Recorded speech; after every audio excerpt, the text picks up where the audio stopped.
Hello, I am Dr. Mohammed Naufal Mahin. Today I am going to tell you about WHO coronavirus guideline.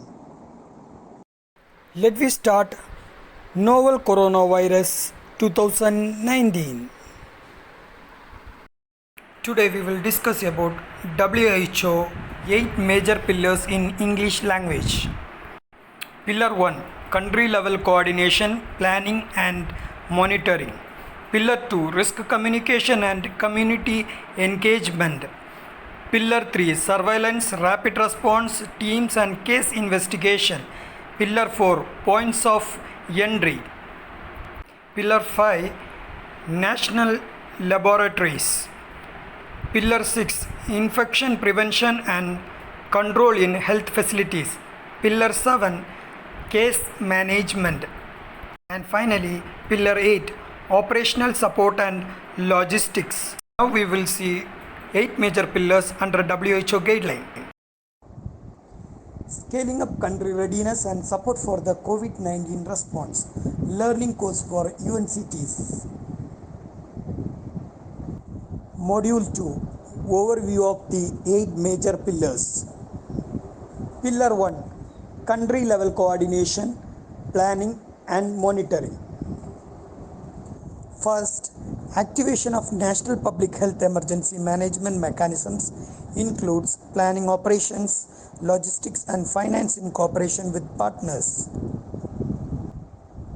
Second, adaptation of national action plans for health security and pandemic influenza preparedness plans to COVID-19 country preparedness and response plan if available. Pillar 2, risk communication and community engagement. First, transparent communication to the public on what is known about COVID-19, what is unknown and what is being done. Second, announcement of any changes in the response strategy and the nature of any preparedness and response interventions. Third one, responsive, empathetic, transparent, culturally appropriate and consistent messaging in local languages. Implementations of systems to detect and respond to concerns, rumors and misinformation. Pillar 3, surveillance, rapid response, case investigation. First, early detection of important patient, comprehensive and rapid contact tracing and patient investigation. Second, geographical spread of the virus, transmission intensity, disease trends, characterization of virologic features, impact on health care services. Third, adaptation of surveillance priorities at subnational level. Finally, collection and reporting of 2019 novel coronavirus surveillance data. Pillar 4, points of entry.